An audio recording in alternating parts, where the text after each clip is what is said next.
Picture this. A city has created a machine to help aid it in becoming more efficient. But now that machine has decided the only way to achieve its objective is by taking over the people themselves. As one does. So, will you become the humans and rebel, or will you be the machine and help obtain the objective? Directive. Hey everybody, welcome to TerreDice, where we love to talk about all things games. My name's Mackenzie. And I'm Jonathan, and today we're talking about City of the Great Machine, published by Crowd Games. Alright, so the City of the Great Machine is a hidden movement game where one player plays against many and the many do the hidden movement. So that's the unique twist on this game. Now, the one player who plays the Great Machine could also be an autonomous character and we can play it as a co-op, but I think we preferred and enjoyed playing it as this one versus many. So how it works is you have a couple different heroes who are trying to gain civil unrest and get these famous citizens to speak up against the tragedies that are to come with this great machine who is working towards his great directive he's trying to implore. Because an AI taking over the world isn't like relative at all. Oh, right? no. Would never happen. So the great GPT machine is going to try to stop them in their efforts. So there are city guards moving around the city. They also have these dark servants who have special powers that basically are able to stop them, arrest them, try to cause raids so that they can try to detain them and prevent them from being able to carry out these activities. So a really kind of interesting round structure. It's going to start by the players committing where they're going to move. So in a 1v1 game, which is what most of our plays were, it was you versus me, and you got to choose where each of your three characters were going to go.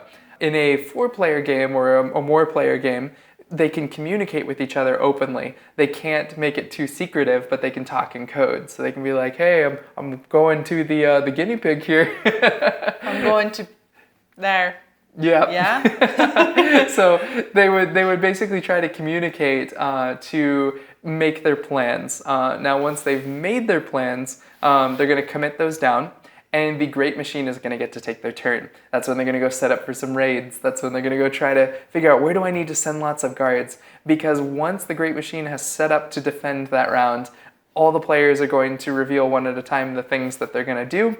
They're going to move to those locations and try to do those activities. They may or may not get stopped, because every zone that they're leaving on that board, those districts, there are guards that are going to drain their energy to get out. And then once they get there, if they can escape, if they can get through it all, they may or may not be able to take the action they initially planned to.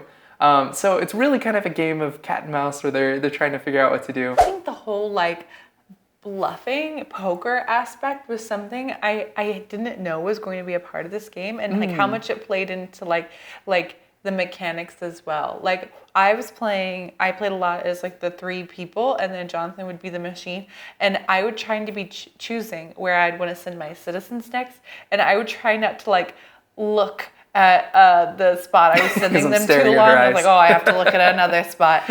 Or like the cards that I was drawing out and making sure I like shuffled them up under the table so he didn't realize where I was going. Now let's talk about the districts. So they all give you different powers and different things that you can do if you sent your servants or your heroes there. So I think the one that I like the most, one of the districts lets you take this great flying district and you can move one of the districts and reconnect it somewhere onto the board. So as the game goes on, the board is going to shift and change structures. And what's really cool about that is I might have put a bunch of guards in the way that would have made it very difficult for them to get to where they were trying to go. They may just fly that section over to the other side of the board. They've circumvented my whole plan. So you could do really cool things with kind of tricking the other player. Now me as the Great Machine, I'm trying to enact these directives that are helping me do better on my turns. They're giving me more income. They're giving me more ability to move freely around the board, things like that. So I'm trying to enact these directives, which are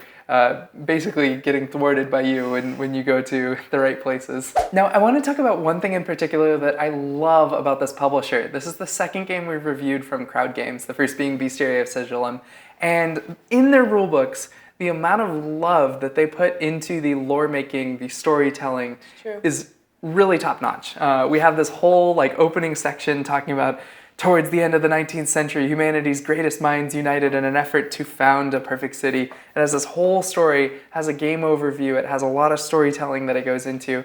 And on top of that, there is this tier of these citizens that you have to try to convince to join you. The first being the artists, who are the most likely to rebel, of course, in society. Damn the society, as they say. Now, basically the way that it tells it is you have to gain unrest in the city, and people have to get arrested, and all these other things have to happen that eventually, will run too many raids where the heroes weren't. And you will then get the scientists on board, the merchants, the industrialists, the nobles.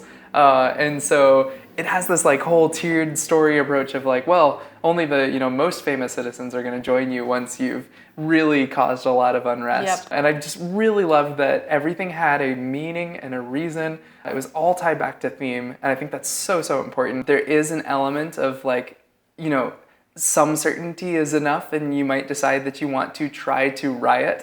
So the heroes are going to win by making 3 riots happen. If they trust the citizens that are at that, they've identified them and they know, okay, that's a 3, they're on my team. That's a 2, they're on my team. That's a 4, they're not on my team yet. What they want to happen is that they're going to flip over all those citizens, and they'll have more citizens who are on their team than they have guards and traders, who are some of the face down citizens. Now, if they can do that successfully 3 times, they've won the game. So they might move around their friendly citizens. Now, there is incentive to just blind be like, okay, I'm going to try it right now, even though I don't know who those 2 citizens are. And when you fail, it's so frustrating, but like it is so exciting when you did the math right and you get it right. So I think that's a lot of fun. And I love that they have push your luck in a really good way in this game. Now, honestly, I really love this game. It is a lot of fun. There are a few things that are fairly big detractors to me in certain situations. The biggest being, I think it's pretty rigid on player count. I did enjoy it at 4. I did enjoy it at 2. I think I enjoyed it a bit more at 4 because at 2, you were kind of like, you lost that fun like back and forth between the players. I would not play this at 3, where one player is going to play 2 characters, the other is going to play 1 character. Yeah. Or I guess if you play at 3, you would just play solo against the machine. And Probably. And I don't really like playing games where you have an automa type character that you're maintaining. So for me, it really is basically strictly like a 4-player game. Mm-hmm. And so I think that's gonna make it find a specific place on its shelf for me, which that's fine because I have 3 and 2-player games that I'd enjoy to play. But I pretty much would enjoy playing this mostly 4-player. The second thing would just be it takes up a lot of brain power to make some of the moves you want to move. It's like, okay, I pay 2 to move here, I pay 2 to move here, I pay 2 to move here. Do I have enough money for that? You have kind of several things you have to count on your turn to get where you're going, and that can drag out some of the turns such that they take a little bit longer than you would have hoped, and then you undo it and you're like, okay, now I gotta get all this money back, and we'll try this again. I would say whoever is the one reading and teaching the rulebook is probably going to be the best suited to play the machine. Yeah, it says that in the rulebook too. Yeah, which is, I think, is going to be a big one because they are playing independently if you are going to be playing against 3 other people on the other side. So they have to be an independent player. The other people won't really be able to help them a lot. Yeah, there is an expansion for the game, and we have not gotten a chance to play the expansion, but we did read through the rulebook thoroughly and got kind of an idea for what components are in there. So the kind of crazy thing is that it really ups the complexity of the game. So it introduces special asymmetric powers for each of the servants who previously just kind of have these great machine powers.